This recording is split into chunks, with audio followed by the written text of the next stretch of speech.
안녕하세요. 사연 읽어주는 남녀입니다. 오늘도 와주셔서 감사드리며 그럼 오늘의 사연 바로 시작하겠습니다. 안녕하세요. 저는 40대 중반 여성입니다. 인생을 40년 넘게 살면서 사주나 점을 많이 보러 다니진 않았지만 재미삼아 인터넷 사주를 보거나 용하다는 점집을 소개받아 갈 때도 매번 공통적으로 듣는 얘기가 있어요. 부족함 없는 인생이지만 단 하나 남자복이 없다.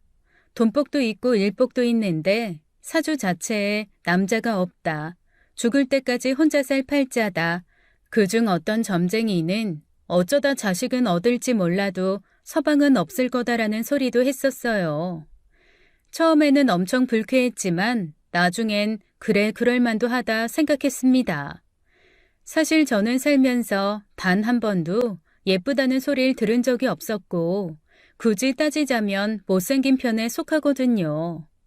어릴 때는 당연히 불만이 많았습니다. 엄마는 나를 왜 이렇게 낳았을까? 다른 애들은 예쁘고 날씬한데 나는 왜 눈도 작고 코도 작고 그 와중에 얼굴은 너무 동그랗고 키는 중학교 2학년 이후 자라지 않아 155에 머물렀으며 거기다 상체 비만이기까지 하거든요. 엄마는 제가 외모에 대한 불만을 털어놓을 때마다 말씀하시길 대신 넌 머리가 좋잖아. 예쁘게 생긴 애들보다 훨씬 공부 잘하는데 뭐. 그리고 너 못생기지 않았어. 엄마 눈에는 네가 제일 예뻐. 엄마 눈엔 제일 예쁘다. 그게 거짓말이란 생각은 안 해요. 모든 엄마 눈에는 내 딸이 가장 예쁘니까요. 그리고 실제로 전 엄마 말씀대로 공부를 꽤 잘했습니다. 중학교 땐 늘 반에서 5등 안에 들었고요. 고등학교 가서는 더 잘했어요. 고등학교 들어가서 공부에 더 집중할 수 있었던 이유는 그때가 가장 못생겼던 시기라 이성에 관심 두느니 공부가 낫겠다 싶어 열심히 했었죠. 공부는 배신하지 않았으니까요. 19살까지 지방에서 살다가 대학 입학하면서 서울로 올라왔습니다. 대학 때도 역시 공부만 했어요. 성인 됐다고 나름 꾸미고 다니긴 했는데 고등학교 3학년 내내 찐살이 빠지지 않아 아무리 돈을 들여도 안 예쁘더라고요. 대학교 2학년 때 과 선배랑 잠깐 연애 비슷한 걸 하긴 했지만 그냥 흐지부지 끝났고 그렇게 공부만 한 덕에 그 어렵다는 회계사 시험을 한 번에 붙어 보란 듯 당당하게 회계사가 되었습니다. 검사, 의사, 변호사는 아니지만 그래도 나름 사자 직업이라고 소개팅이나 선이 정말 많이 들어왔어요. 그럭저럭 조건 맞으면 얼른 결혼해서 가정이나 꾸리자 생각해 기회 생길 때마다 다 만났는데요. 정말 다양한 남자들이 나오더군요. 만나자마자 연봉 얼마냐 묻는 사람도 있었고 제 외모를 대놓고 평가하는 사람도 있었고 개뿔 아무것도 볼 거 없는데 돈만 많은 사람, 외국에서 오래 살다 와서 한국말 대화가 거의 안 되는 사람 등등 별의별 사람을 다 만나봤습니다. 선시장이 어떻게 돌아가는 건지 한 번은 2년 전에 선본 사람을 또 만난 적도 있었다니까요. 가장 이상적인 결혼은 자연스럽게 연애하다 결혼으로 꼴이 나는 건데 저는 그게 잘 안 됐습니다. 늘 일에 파묻혀 살다 보니 남자 만날 기회가 거의 없었거든요. 그래서 어느 순간 포기했어요. 부모님도 능력 있으니 혼자서라도 된다며 애써 긍정적으로 생각하시더라고요. 그렇게 35, 40을 훌쩍 넘기고 있었습니다. 일이 엄청 많아서 일주일 내내 야근을 하던 때였어요. 그 많던 일을 다 털고 집에 가려는데 사무실 직원이 모처럼 마사지를 받으러 가자길래 호기심에 따라 나섰습니다. 온몸이 단단하게 굳어있기도 해서 마사지 받으면 시원해질까 궁금하더라고요. 제가 자주 가는 마사지숍 있거든요. 거기 진짜 끝내줘요. 태국 현지 마사지 저리 가라라니까요. 특히 원장님 손맛이 아주 그냥 기가 막혀요. 아마 새로운 세상을 만나실걸요? 사무실 직원은 끝내준다고 했지만 사실 처음엔 그냥 그렇더라고요. 침대에 발랑 누워 남의 손에 몸을 맡긴다는 게 영 어색했거든요. 그런데 바로 거기서 새로운 세상은 만나지 못한 대신 뜻하지 않게 반가운 사람을 만나게 됐습니다. 손만 끝내준다던 원장 선생이 제 몸을 여기저기 꾹꾹 누르던 중 의뢰 그렇듯 소소한 얘기들을 나누게 됐는데 알고 보니 저와 중학교 동창이더라고요. 당시 친한 사이는 아니었지만 그래도 서로 기억은 하고 있었습니다. 저는 대학교 때 서울로 올라왔고 그 친구는 결혼하면서 신랑 따라 서울에 왔대요. 이미 9살 아들도 있고 마사지샵 운영한 지는 2년쯤 됐다고 했습니다. 중학교 때로 기억을 더듬어 보면 그 친구는 아주 조용한 학생이었어요. 제가 부러워했던 예쁘게 생긴 애들 중 한 명이기도 했는데 유난히 머릿결이 좋았고 무엇보다 교복 치마 아래로 보이던 가느다란 종아리가 참 예뻤습니다. 그렇다면 그 친구에게 나는 어떻게 기억되고 있을까 물었어요. 넌 항상 책만 보고 있었어. 한 손엔 볼펜, 한 손엔 천하장사 소시지 들고. 맞아요. 제가 그때 그 소시지를 거의 달고 살았거든요. 그 친구는 마사지 하는 동안 남편 얘기, 아들 얘기, 또 일 얘기 등을 해줬습니다. 그래서 저도 제 얘기를 대충 했죠. 나는 아직 결혼 못했다. 지금은 이런저런 일을 한다. 그런데 참 이상했어요. 처음에는 아프기만 하고 불편했던 마사지가 거의 끝날 무렵 되니 조금 더 받고 싶다라는 생각이 들더라고요. 진짜 그 친구의 손맛이 좋은 건지 아니면 오랜만에 친구 만나 얘기 나눈 게 좋은 건지 그 후로 시간이 날 때마다 종종 마사지를 받으러 갔습니다. 한 번은 마사지 끝나고 집에 가려는데 친구가 뭔가를 챙겨주더라고요. 이거 가져가. 오늘 너 온다길래 일부러 챙겨왔어. 돈만 많이 벌면 뭐하니? 혼자 살면서 밥이나 제대로 먹겠어? 오이소박이랑 묵은지 볶은 거야. 이거 진짜 밥도둑이다. 당황스러울 만큼 고마웠습니다. 가끔 엄마가 올라오셔도 대부분 외식만 해서 누군가 저에게 반찬을 챙겨주는 건 처음이었거든요. 그래서 저도 뭔가 보답하고 싶다는 생각이 들더라고요. 너 아들 있댔지? 내가 장난감이라도 사줄까? 예, 우리 아들 장난감 갖고 놀 나이 한참 전에 지났고 요즘엔 종일 전화기만 붙잡고 살아. 그냥 마사지 받으러 자주 오기나 해. 전 어느새 그 친구 손맛에 길들여져 쿠폰도 길게 끊고 틈나는 대로 마사지를 받았습니다. 그런데 넌 왜 결혼 안 했어? 너 정도면 여기저기서 서로 데려가려고 할 텐데. 회계사면 되게 인기 많은 직업 아닌가? 그렇지도 않아. 어릴 때부터 주변에 남자가 별로 없더라고. 애당초 짝없이 혼자 살 팔자인가 봐. 아니야. 어딘가 다 짝은 있어. 내 주변에 괜찮은 사람이 있으면 소개라도 해주고 싶은데 네 수준에 맞는 사람이 있을까 모르겠다. 그 친구가 진짜 남자를 소개해줄 거란 기대는 안 했지만 마음 써주는 게 참 고마웠습니다. 그러던 어느 날 과자를 주며 한번 먹어보라길래 얼떨결에 먹었는데 참 맛있더라고요. 그래서 무슨 과자냐고 물었죠. 응, 이거? 우리 오빠가 싱가포르 왔다 갔다 하면서 사업하잖아. 우리 아들 주라고 종종 사다 줘. 사실 이 샵도 거의 오빠 돈으로 차린 거야. 어릴 땐 맨날 나 구박하고 그랬는데 그래도 나이 드니까 오빠밖에 없더라. 왜 그런 집 있잖아요. 모든 정성을 아들한테만 쏟는 집. 친구네가 딱 그랬답니다. 하나밖에 없는 아들이라고 비싼 과외 시켜 좋은 대학 보내고 시골 땅 팔아서 유학 보내고 반면에 딸은 대학을 가든지 말든지 신경도 안 썼다네요.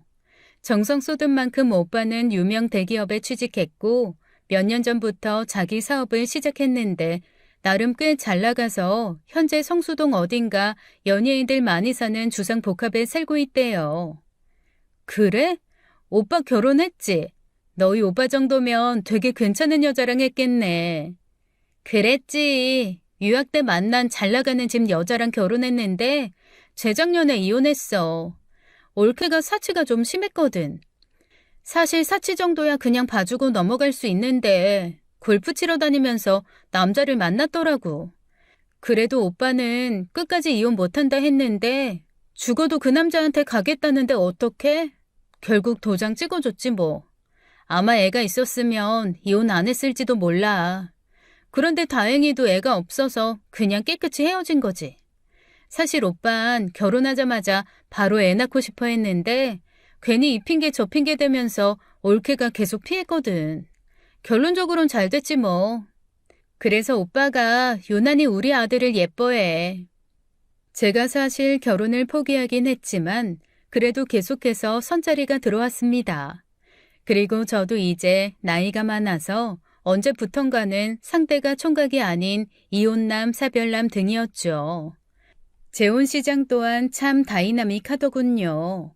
결혼하면 애엄마한테 가 있는 애를 데려올 수 있다며 만나자마자 빨리 결혼하자는 사람도 있었고 아무리 나이 들어도 여자는 무조건 예뻐야 한다는 거지 같은 소리를 하는 사람도 있었고 아시는 분이 자기랑 친한 변호사라면서 인물도 좋고 성품도 좋고 딸이 하나 있는데 일찌감치 외국으로 보내 부담 없을 거라며 만나보라길래 억지로 자리에 나갔는데 이 사람은 저를 붙잡고 종일 정치 얘기만 하는 거예요.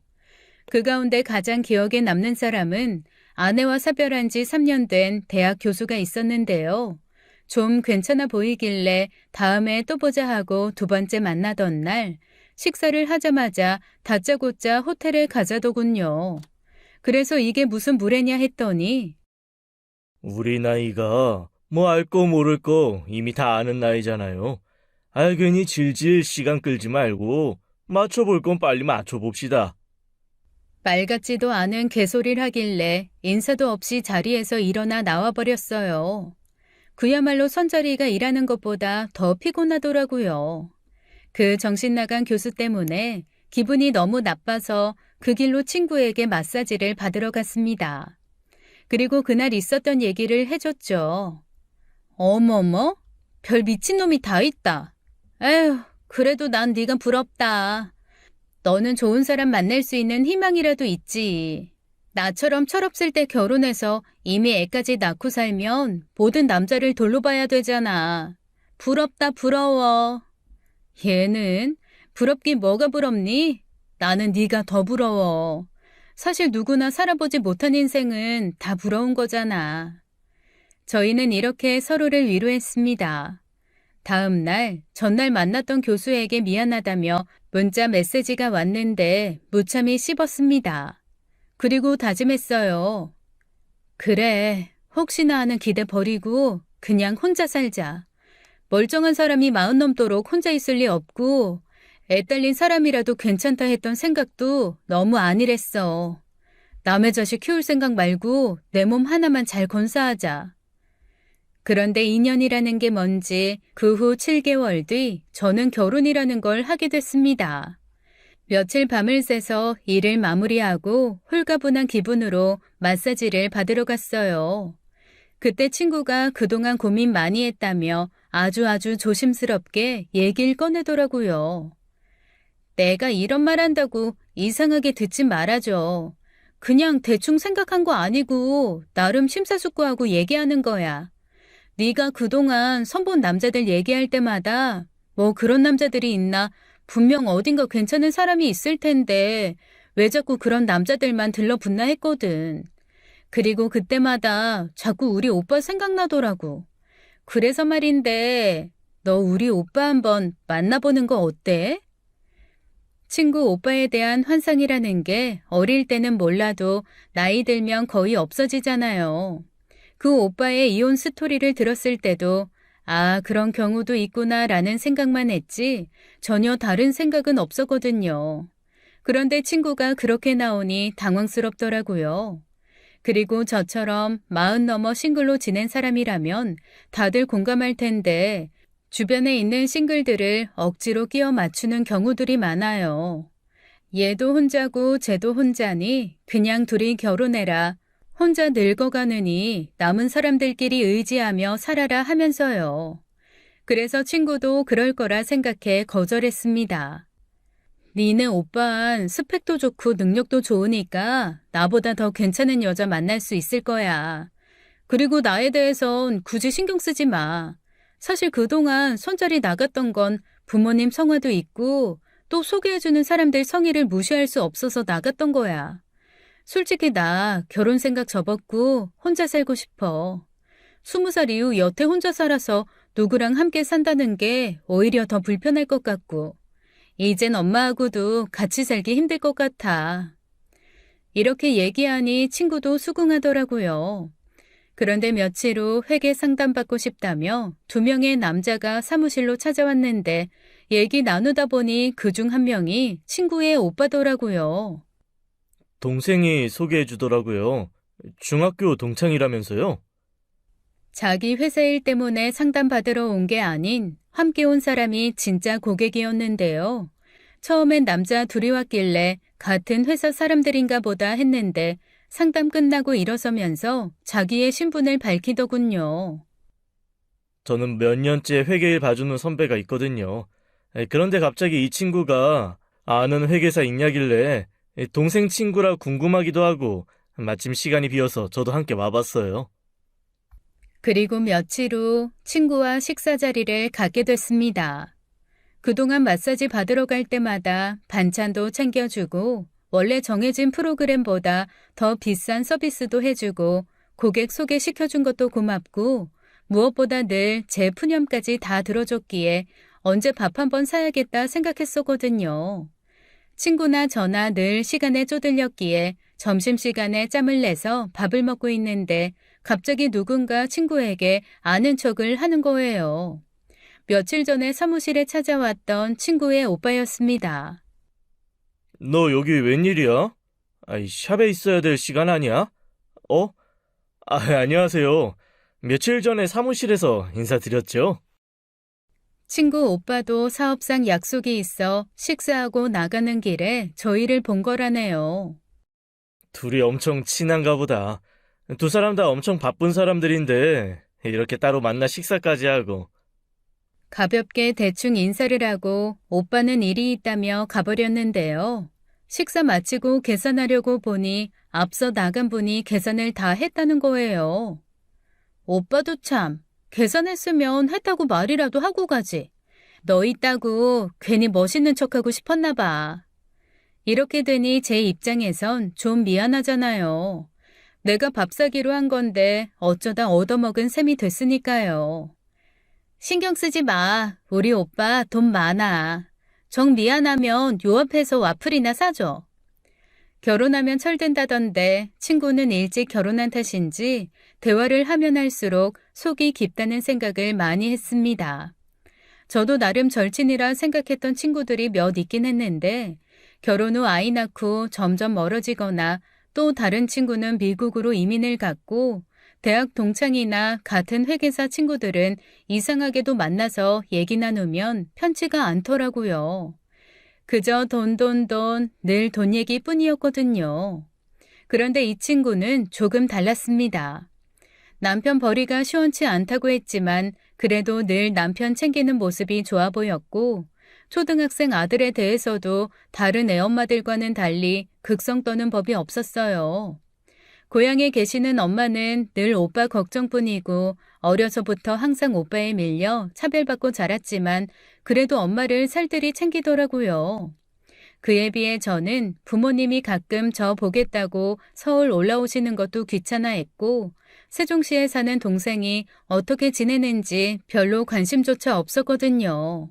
그러다 보니 일이 피곤하고 스트레스 받는 날이면 늘 친구를 찾아가 마사지를 받았어요.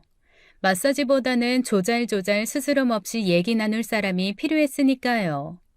그리고 며칠 후 친구의 오빠에게 직접 전화가 왔습니다. 거래처 대표가 회계에 대해 상담받고 싶다길래 저를 소개해줬다는 거예요. 참 고마웠어요. 그리고 저도 모르는 사이 친구의 오빠가 점점 궁금해졌어요. 친구가 내 얘기를 얼마나 했을까? 나에 대한 첫인상은 어땠을까? 나에게 상담받은 지인들은 만족했을까? 혹시 별로라고 얘기하진 않았을까?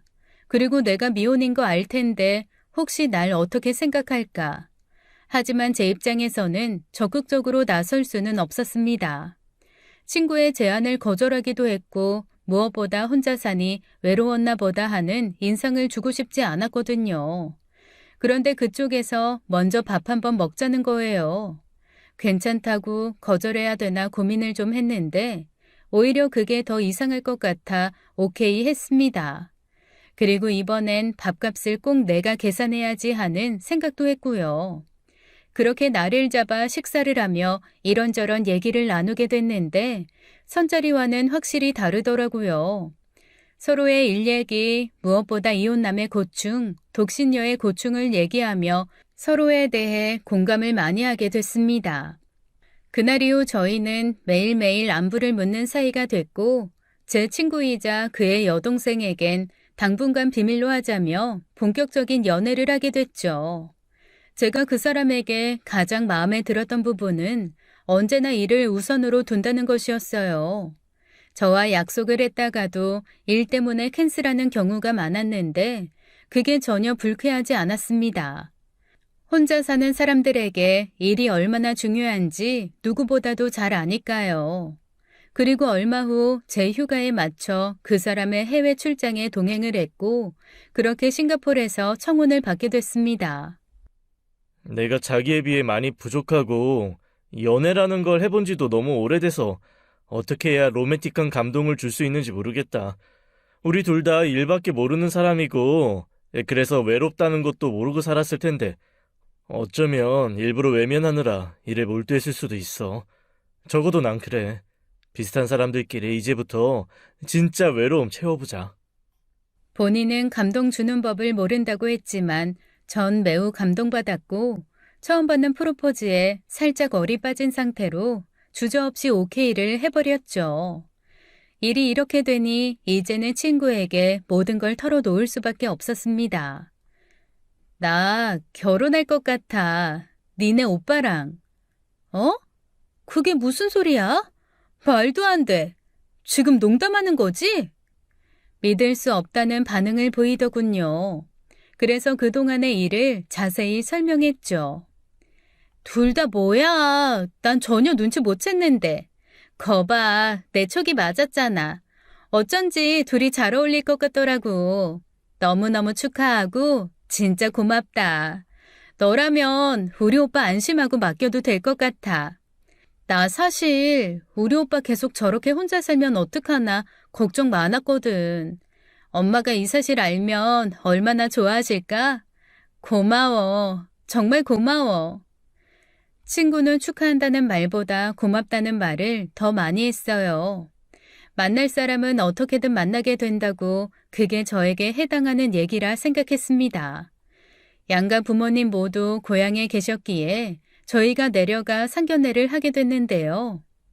너 정도면 총각한테 시집가고도 남는데 이혼남이 뭐야, 이혼남이.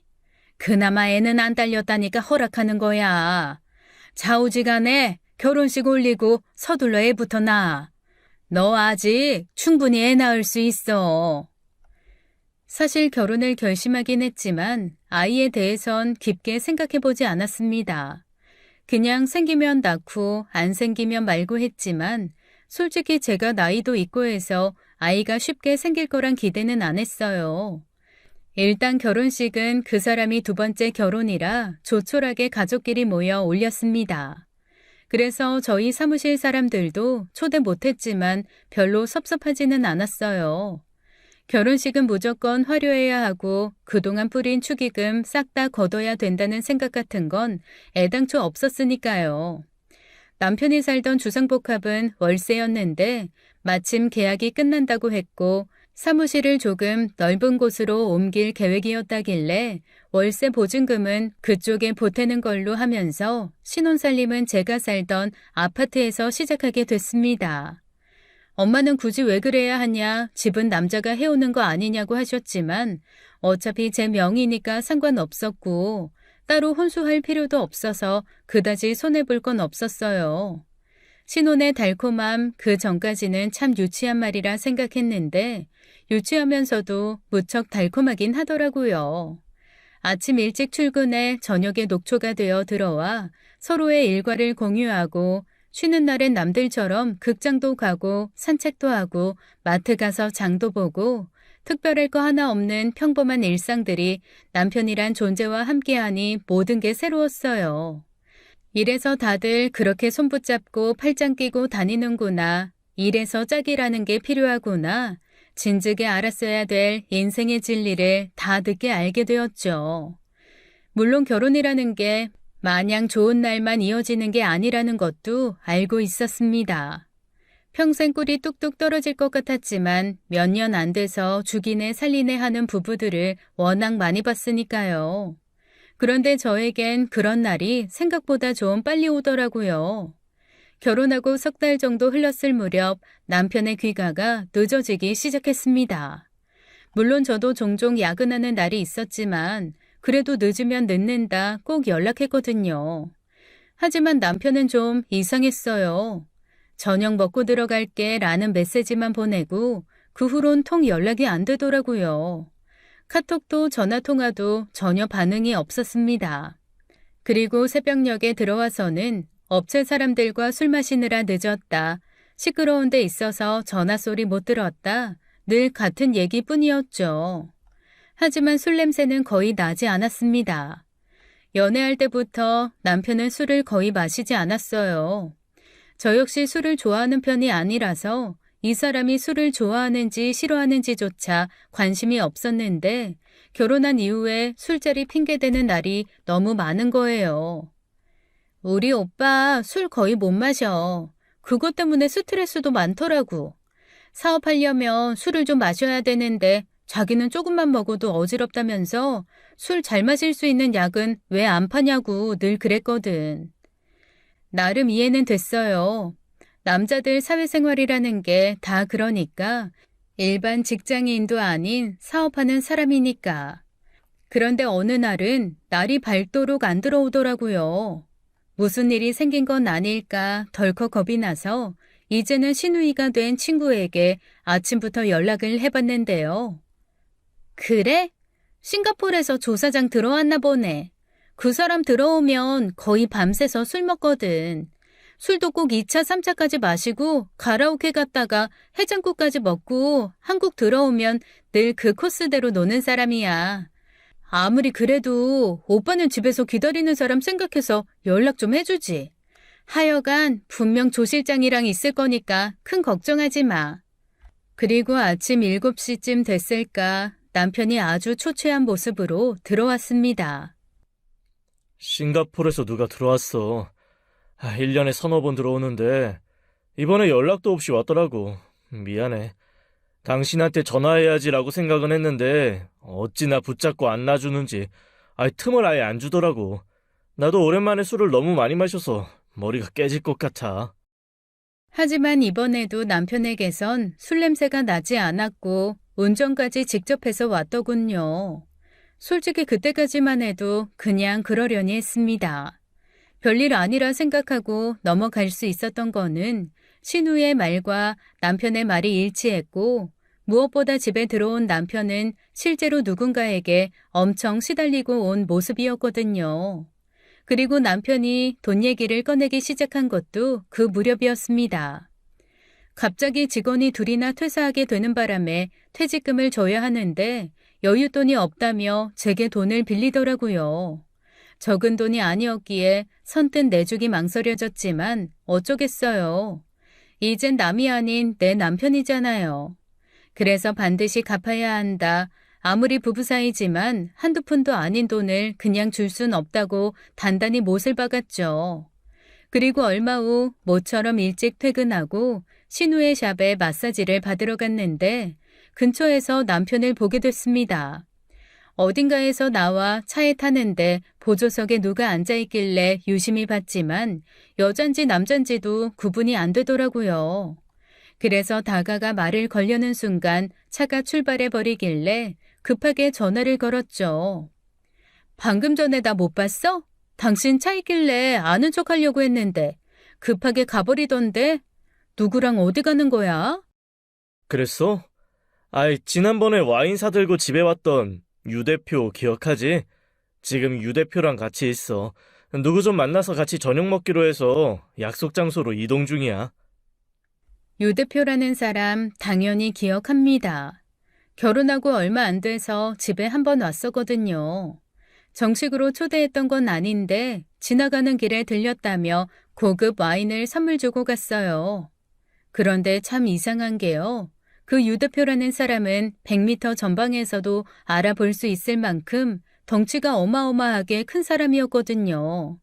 그 정도 거구가 차에 앉아 있었다면 당연히 알아봤을 텐데 왜 내 눈에 안 보였을까 좀 의아했죠. 하지만 더 이상했던 건 신우의 태도였습니다. 나 방금 요 앞에서 오빠 봤거든? 근데 뭐가 그렇게 바쁜지 슝 가버리길래 아는 척도 못했어. 어머, 아깝다. 조금만 일찍 왔으면 우리 아들도 봤을 텐데. 우리 아들 방금까지 여기 있다가 삼촌이 모처럼 밥 사준다고 데리고 나갔거든. 외숙모도 같이 가면 더 좋았을 텐데 미리 전화 좀 하고 오지. 순간 몸이 얼어붙는 줄 알았습니다. 뭐지? 남편은 분명 유 대표라고 했는데 얘는 왜 자기 아들이라고 하지? 그때부터였어요. 남편과 시누이 두 사람의 말과 행동을 의심하기 시작한 게요. 내가 모르는 뭔가가 있다라는 확신이 들었습니다. 물론 이제 막 결혼한 사이였기 때문에 나보단 신우가 남편에 대해 더 많이 아는 건 당연했어요.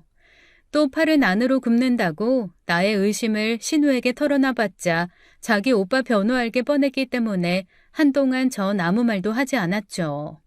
그러다 명절이 다가왔어요. 결혼 후 첫 명절이라 남편과 함께 시댁에 내려갔는데요. 참고로 시아버지는 10여 년 전에 돌아가셨기 때문에 어머니 혼자 살고 계셨어요. 바쁜 며느리 내려온다고 음식 장만도 거의 다 해놓으셨고 며느리한테 예뻐 보이고 싶었다면서 파마도 새로 하셨답니다.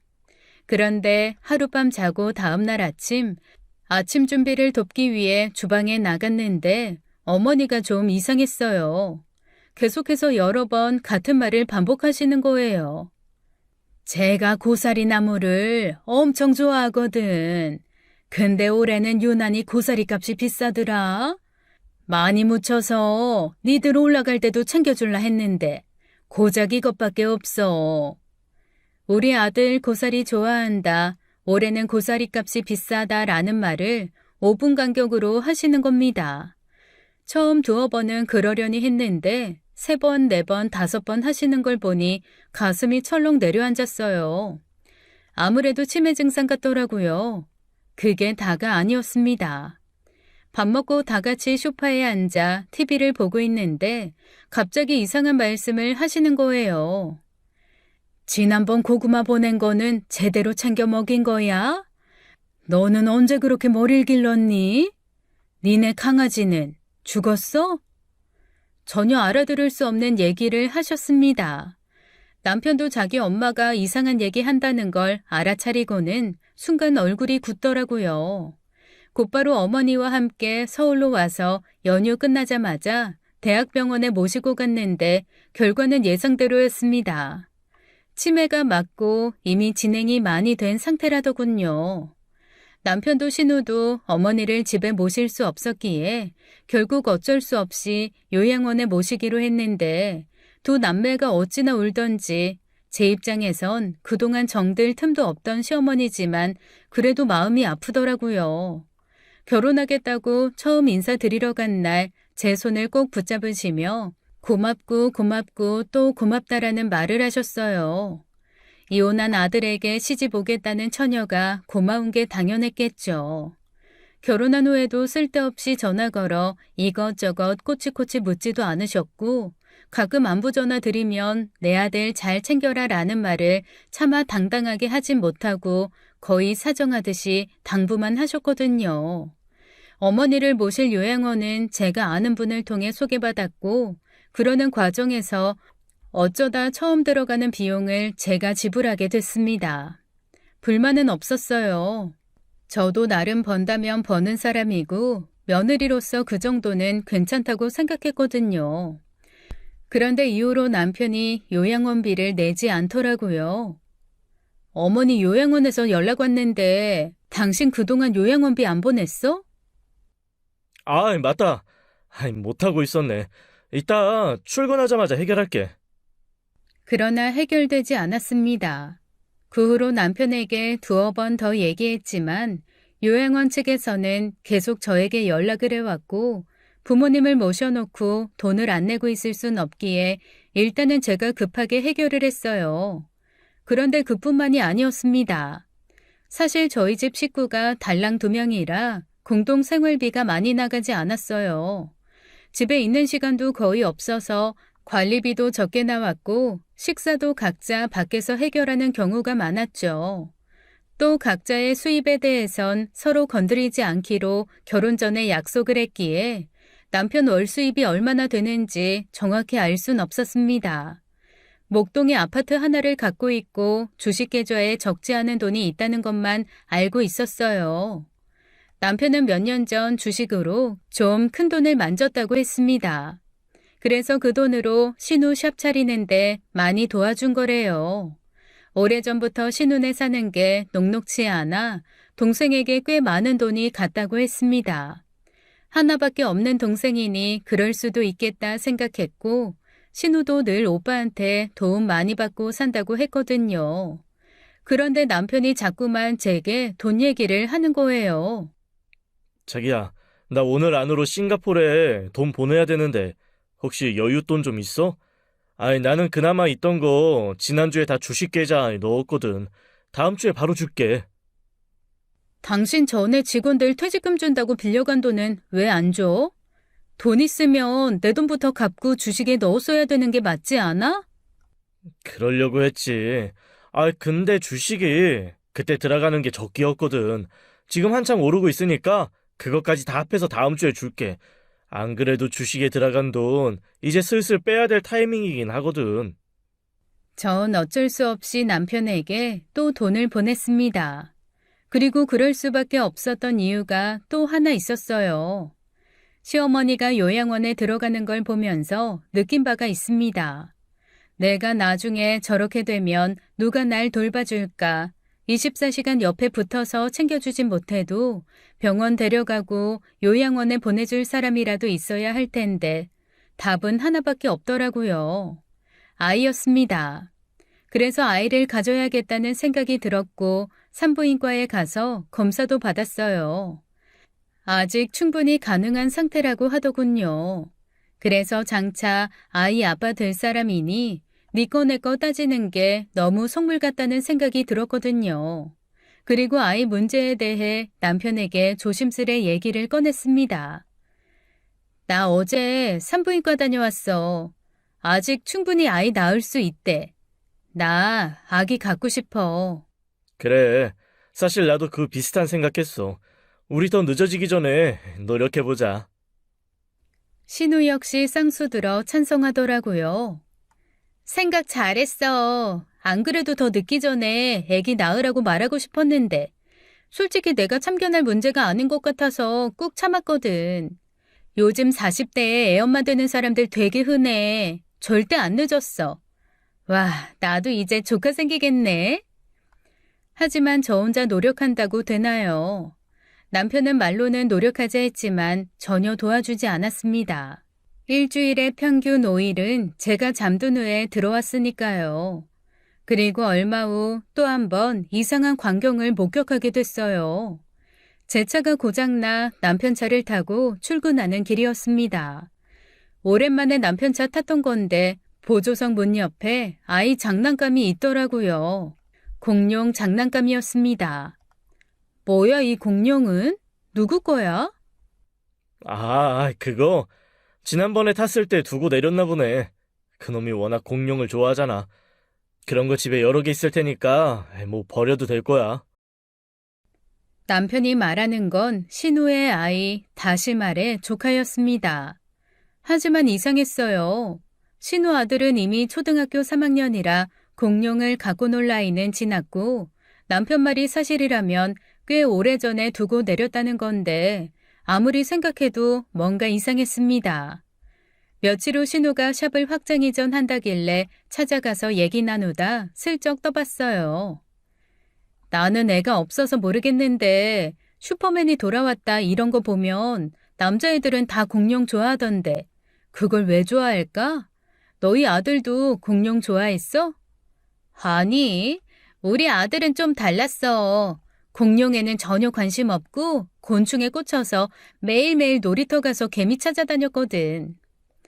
이쯤 되니 더 이상 가만히 있을 수만은 없었습니다. 남편이 바람난 건 아닌지 허튼 짓 하는 건 아닌지 일거수일투족 감시하는 여자들이 참 불쌍하다 생각했는데 저도 직접 그 상황이 되니 어쩔 수 없더라고요. 남편에게 저녁 약속 있어 늦을 거야 라는 메시지를 받은 날 일부러 2시간 후 전화를 걸었습니다. 역시나 안 받더군요. 카톡도 보냈죠. 한참이 지나도 일은 없어지질 않았어요.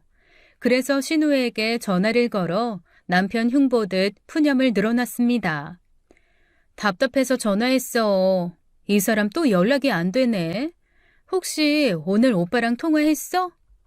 아, 안 그래도 낮에 잠깐 통화했는데 요즘 회사가 좀 힘들어서 여기저기 사람 만나는 것 같더라.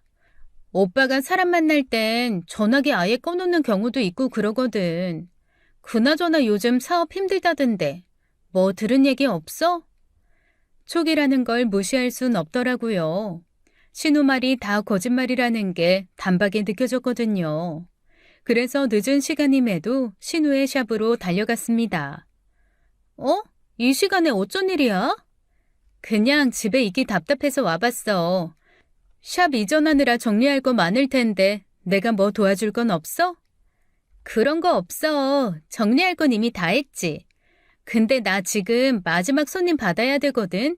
금방 끝날 거니까 조금만 기다려줘. 사실 서둘러 신우샵으로 간 건 그만한 이유가 있었어요.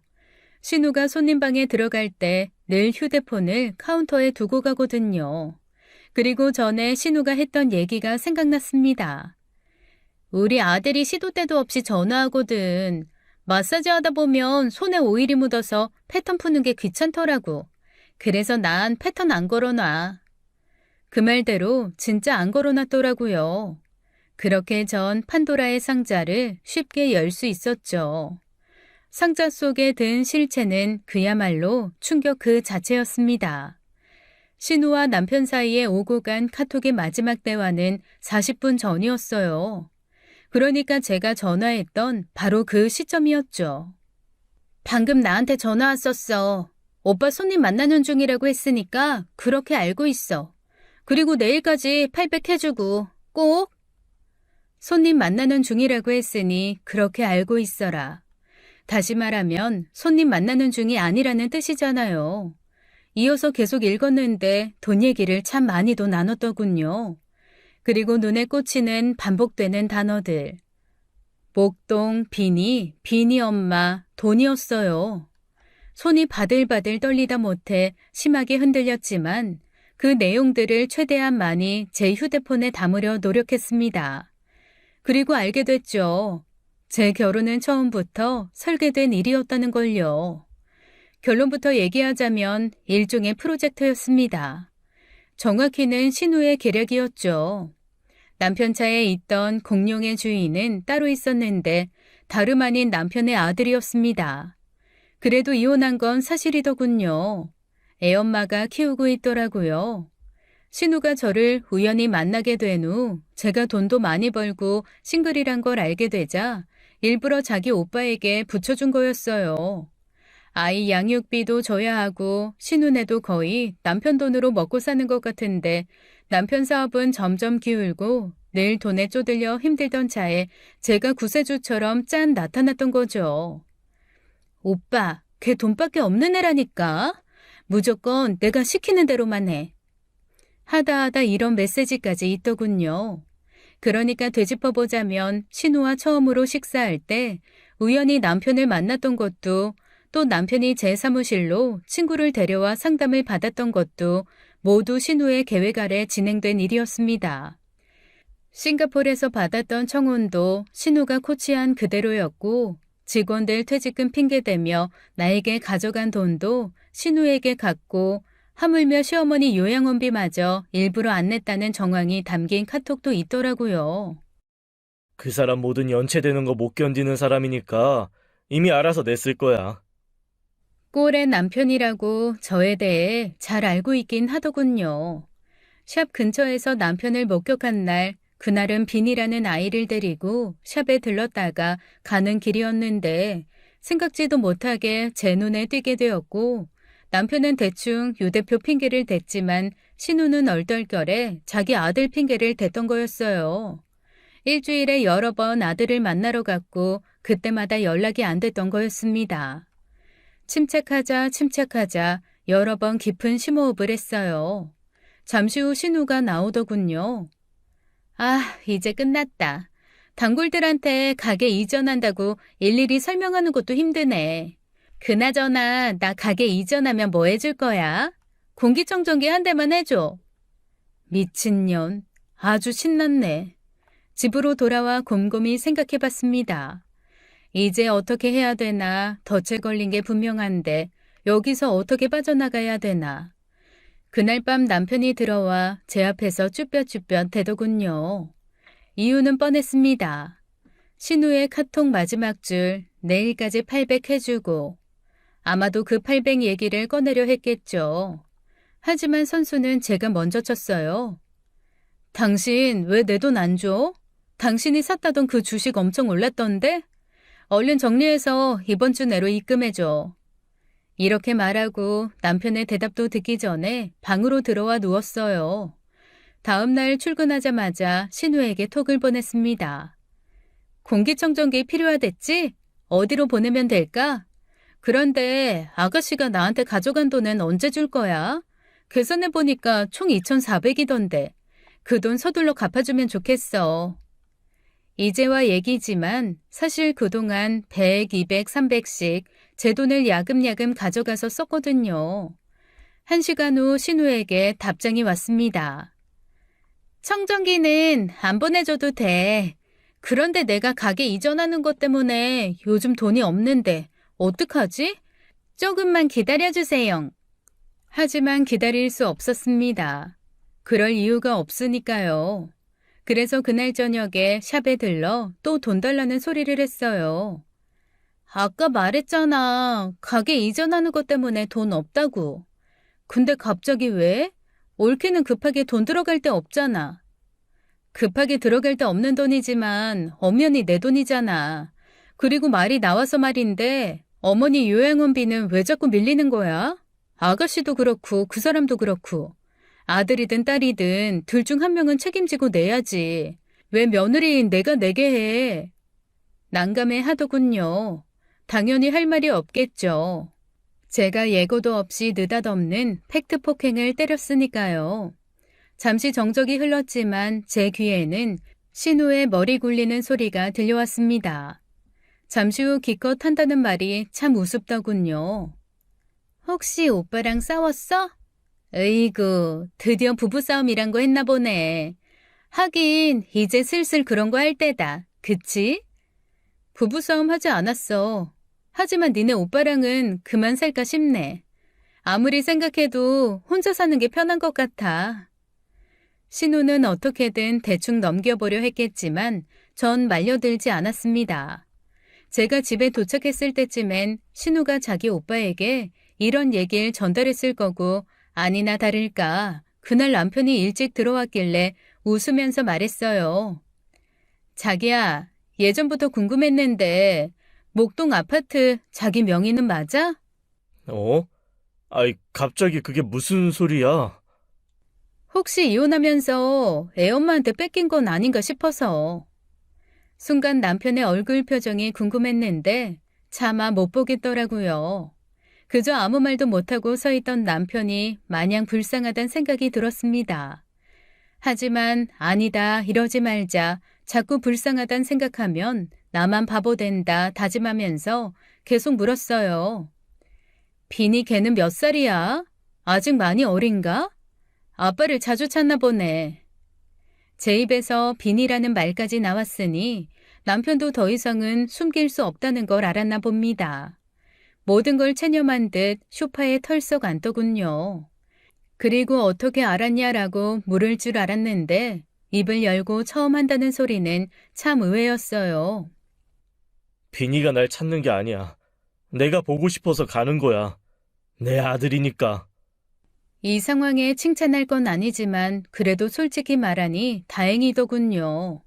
그리고 집안을 쭉 훑어봤습니다. 신기하게도 혼자 살던 때랑 결혼한 후랑 거의 바뀐 게 없더라고요. 다시 말해 남편은 몸만 나가면 되는 거였던 거죠. 내가 얼마나 알고 있는지 궁금하지? 그래야 당신도 당신 동생도 어디서부터 어떤 핑곗거리를 찾아야 되나 연구해야 될 테니까. 자기야, 일단 내 얘기부터 들어봐. 다 설명할게. 아니? 듣는다고 달라질 게 있나? 들어봤자 기분만 더 나빠질 것 같고 그냥 당신이 서둘러 나가주는 게 좋겠어. 나 불편하게 사는 거 싫거든? 아무 말도 못하고 고개만 푹 숙이고 있던 남편을 보고 방으로 들어왔는데 아침에 일어나니 이미 나가고 없더군요. 그리고 전 신우에게 또 메시지를 보냈습니다. 오빠한테 얘기 다 들었을 테니까 긴 말 안 할게. 이번 주까지 돈 보내줘. 메시지를 보내고 10초도 안 돼서 곧바로 전화가 오더군요. 올케가 얼마나 어디까지 알고 있는지 모르지만 일단 오해부터 풀자. 오빠한테 애 있다는 거 숨긴 건 솔직히 널 놓치고 싶지 않아서 그랬던 거야. 내 맘 알지? 알지. 당연히 놓치고 싶지 않았겠지. 너희 남매한테 유일한 돈줄이었을 테니까. 아니야. 무슨 말을 그렇게 해. 그런 게 아니고 일단 내가 할 얘긴 다 했고 오빠한테 내 집에 있는 짐 서둘러 빼달라고 해줘. 아니면 네가 와서 직접 빼가든지. 그날 하루 종일 신우의 전화가 걸려왔지만 받지 않았습니다. 그리고 저녁에 두 남매가 사이좋게 집에 와서는 남편은 대역죄인 마냥 소파에 앉아 고개 숙인 채 있고 신우는 저를 붙잡고 울더라고요. 다 솔직히 말할게. 사실 내가 몇 년 전에 주식이랑 코인 투자했다가 돈을 좀 날렸어. 남편 알면 나 진짜 죽거든. 일단 오빠가 간신히 막아주긴 했는데 아직도 갚을 돈이 많아. 계산해보니까 두 사람이 가져간 내 돈이 1억 정도 되던데 그런데도 아직 갚을 돈이 남았다고? 대단하다. 대체 얼마를 날린 건진 모르겠지만 어쨌든 내가 상관할 바는 아니고 무조건 내 돈부터 갚아주면 좋겠어. 미안해. 당장은 돈이 없어. 조금만 기다려주면 안 될까? 너는 돈도 많잖아. 내가 돈이 많든 적든 넌 나한테 돈을 갚아야 돼. 내 통장 잔고는 네가 신경 쓸 일이 아니지. 그리고 돈이 없긴 왜 없어? 샵 팔아도 되고 저 사람 사무실 정리해도 되잖아. 그리고 어머니 요양원비 내가 넉 달치 냈거든? 그것도 얼른 줘. 자기야, 우리가 어떻게든 갚을 테니까 일단 시간을 좀 주면 안 될까? 미안하다, 시간을 달라. 제가 두 사람에게 들을 말이 그것밖에 없다는 걸 알기에 더 이상 말을 섞고 싶지 않았습니다. 왜? 왜 나는 돈도 주고 시간도 줘야 되는데? 아니, 그러고 싶지 않아. 하루라도 빨리 서두르는 게 좋을 거야. 이렇게 코너에 몰리니 신우가 갑자기 지 오빠에게 큰 소리를 치더군요. 그러게 목동엔 왜 그렇게 자주 갔어? 누가 반겨준다고? 애당초 바람을 왜 펴서 집도 뺏기고 아들도 뺏기고 이게 뭐야 이게? 아, 그랬구나. 바람나서 이혼했구나. 정말 가지가지 했더라고요. 그리고 신우 이 멍청아, 네 오빠 때문에 걸린 거라고 생각하지? 아니야, 네가 허술해서 걸린 거야. 한편으론 고맙더라고요. 그 허술함 덕에 제가 살았으니까요. 안방 드레스룸에 있는 당신 옷 트렁크에 대충 넣어놨어. 거실이랑 서재에 있는 것만 빼가면 될 거야. 둘이 알아서 챙겨가. 저는 방으로 들어와 방문을 잠궜습니다. 밖에서 둘이 다투는 소리와 신우의 울음소리가 들렸지만 나가진 않았어요. 물론 제 속도 말이 아니었기에 화장실에 들어가 샤워를 했습니다. 저도 모르게 눈물이 막 쏟아지더라고요. 생각해보니 신우만 허술했던 게 아니었어요. 진짜 허술했던 건 저였던 거죠. 늘 꼿꼿이 앞만 보고 살았는데 늘 당당하고 자신감 넘쳤는데 그깟 외로움 따위가 뭐라고 바보처럼 홀랑 넘어갔을까. 친구 없고 남편 없이도 잘 살아왔고 일 열심히 하면서 항상 보람 느끼고 살았는데 뭐 때문에 한순간에 처참히 무너졌을까. 남자 복 없다면 그냥 없는 대로 살걸. 그 대신 다른 복은 차고 넘쳤는데 왜 다 채우려 했을까. 자책감이 말도 못하게 밀려오더라고요. 빨개 벗은 상태로 밖으로 나가 소리치고 싶었습니다. 니들이 뭔데 날 갖고 놀았냐고. 내가 그렇게 병신처럼 보였냐고. 그러나 문제는 늘 감정을 앞세울 때 생기잖아요. 연애 감정 앞세워 일이 이렇게 됐으니 이번엔 어떻게든 어금니를 악물고 참았습니다. 두어 시간 후 두 사람이 나가는 문소리가 들리길래 조심스레 밖으로 나갔어요. 텅 비어있는 거실, 이건 쓸쓸함이 아닌 홀가분이다. 다시 한번 애써 마음을 다잡았습니다. 밤사이 남편과 신우에게 메시지가 도착해 있었어요. 용서해줘. 나 앞으로 목동도 안 가고 정말 잘할게. 나 당신 좋아했던 거 거짓말 아니야. 당신과 나 사이에 아이도 갖고 싶고 일도 최대한 잘 해결할게. 부탁이야. 조금만 기다려줘. 남편의 메시지에선 진심이 느껴지긴 했습니다. 하지만 신우의 메시지는 조금 다르더라고요. 우리 가족이잖아. 굳이 이렇게까지 매몰찰 필요 없잖아. 그리고 난 그렇다 쳐도 부부 사이의 동거래는 문제될 거 없지 않니? 그치. 부부 사이 동거래는 그럴 수 있지. 하지만 신우가 모르는 게 있었어요. 그래서 그게 뭔지 답장을 보내 알려주었습니다. 네 말이 맞아. 부부 사이 동거래는 크게 문제될 게 없어. 그런데 어쩌지? 그 사람하고 나 법적으로 부부가 아닌데. 사실 제가 아이를 갖자 마음먹고 남편에게 혼인신고를 하자고 재촉했었어요. 그런데 이상하게도 남편이 계속 미루더군요. 그때는 그냥 바빠서 그런가 보다 했는데 이제 생각해보니 알겠더라고요. 호적에 올라가 있는 아들 때문에 미뤘던 거구나. 이 문제에 대해 신우가 남편에게 보낸 카톡 내용도 있었습니다. 빨리 애기부터 만들어. 그래야 발목을 잡지. 나이 들어 간신히 애 낳았는데 빈이 있다고 설마 이혼하겠어? 아찔했습니다.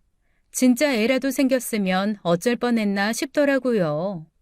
결론적으로 이렇게 혼인신고를 미룬 덕에 남편과 저는 서류상 명백한 남이었던 거죠. 다시 말해 그동안 오간 돈은 부부가 증여가 아닌 분명 빚인 겁니다. 어떻게든 피해보고 싶어 머리를 썼겠으나 발등에 불 떨어진 걸 알게 된 신우는 가만히 있지 않았어요. 저보다 먼저 사무실에 도착해 저를 기다리고 있더군요. 그때 저를 보던 눈빛은 미안함의 눈빛이 아닌 바락의 눈빛이었어요. 그래서? 뭐 어쩌자는 거야? 돈 없다니까? 네가 뭘 얼마나 알고 있는지 모르겠지만 우린 잘못이 없어. 그냥 힘들다 쪼들린다 했던 것뿐인데 네 맘대로 준 거잖아. 우리가 네 돈을 뺏었니? 힘으로 뺏은 건 아니지만 머리 굴려 뺏은 건 맞잖아. 아니야? 머리를 굴리다니. 우리가 뭐? 이쯤 되니 끝까지 발악하는 신우에게 현실을 정확히 알려줄 필요가 있었습니다. 네가 잘 모르나 본데 마사지 하느라 손에 오일이 묻어서 패턴 풀기 귀찮다고 했지? 넌 그깟 오일보다 더 중요한 걸 놓친 거야. 전 남편과 신우의 카톡 내용을 출력해둔 종이를 건넸습니다. 변호사 만나러 가기 위해 미리 준비해 두었거든요. 갖고 가서 손님 없는 시간에 쭉 읽어봐. 나도 두어 번 정독했는데 나름 재밌더라. 남매 사이가 어찌나 돈독하든지. 자, 이제 내 패는 다 깠으니까 너도 고민 좀 해봐. 해결 방법이 있을까 모르겠다. 혼인신고는 안 했지만 분명 식도 올리고 같이 살았잖아. 그러면 오빠랑 너 사실혼 관계 아니야? 그것도 부부인 거잖아. 내가 회계사라고 주변에 회계사만 있을 것 같니? 변호사, 판사, 검사 다 있어. 물론 너도 돈 쓰면 변호사 정도 만날 수 있겠지. 일단 만나서 상담 받아봐. 네가 어떤 패를 들고 나올지 나도 궁금하다. 나 이제 일해야 되거든? 그만 가줄래? 읍소도 바락도 먹히지 않을 걸 인식한 신우는 손을 바르르 떨며 일어나 나가더군요. 얼마 후 신우에게 카톡이 왔습니다. 오늘 내용 증명 받았어. 샵 내놓긴 했는데 언제 나갈진 모르겠다. 나가는 대로 네 돈부터 갚을게. 오빠도 사무실 정리하기로 했는데 지금은 고시원에 있거든. 오빠가 널 좋아한 건 사실이야. 난 용서하지 못한다고 해도 오빠만은 용서해줘. 신우의 말을 어디까지 믿어야 될지 몰랐지만 그게 중요한 건 아니었어요. 전 그냥 조용히 계좌 번호만 보냈습니다. 며칠 후 요양원에서도 연락이 왔어요. 어머니가 퇴원했다고요. 신우가 모시고 나간 건지 남편이 모신 건지는 모르지만 어머니 생각하니 마음은 좀 아팠습니다. 그리고 오늘 오전에 남편으로부터 메시지가 왔어요. 방금 전에 돈 보냈어. 돈이 조금 모자랄 건데 남은 돈도 서두를게. 미안하다는 말 해봤자라는 거 아는데 그래도 미안해. 건강 잘 챙겨. 입금 내역을 확인했더니 딱 신우에게 받을 돈이 모자랐습니다. 그러니까 남은 돈도 서두를게라는 말은 동생 돈도 자기가 갚을 거라는 뜻인 거죠. 불쌍한 사람. 남편이 보낸 메시지를 한참 보다가 당신도 건강 잘 챙겨라고 답장을 보내려다 참았습니다. 내가 해야 될 일은 결혼 정리가 아닌 남은 돈까지 무사히 받는 거니까요. 그리고 자리에 앉아 눈앞에 쌓인 일들을 보며 깨달았어요. 한때 사랑이란 것에 취했지만 이게 원래 내 모습이구나. 결국 인생에 남자복 없다는 걸 돌고 돌아 확인한 셈인데 그 쓸데없는 사실을 참 비싼 돈 주고 배우게 됐네요. 변호사 말로는 어쩌면 신우에게도 남편에게도 위자료 청구가 가능하다고 합니다. 구질구질하게 그깟 위자료 받아 뭐하나 싶은 생각도 들었지만 가능하다면 해보려고요. 남매에게 농락당한 게 억울해서가 아닌 나름 돈 관리하는 직업 가진 입장에서 끝까지 직업정신 발휘해보려고요. 지금까지 제 얘기 들어주신 싱글 여성분들이 있다면 꼭 당부하고 싶은 말이 있습니다. 혹시라도 사랑에 빠진다면 부디 헤어나올 수 있을 만큼만 빠지길 바래요. 술이든 사랑이든 과하게 취하면 꼭 사고 나니까요. 감사합니다. 지금까지 사연 읽어주는 남녀였습니다. 끝까지 시청해주신 여러분 감사드리며 저희는 다음 사연으로 돌아올게요. 감사합니다.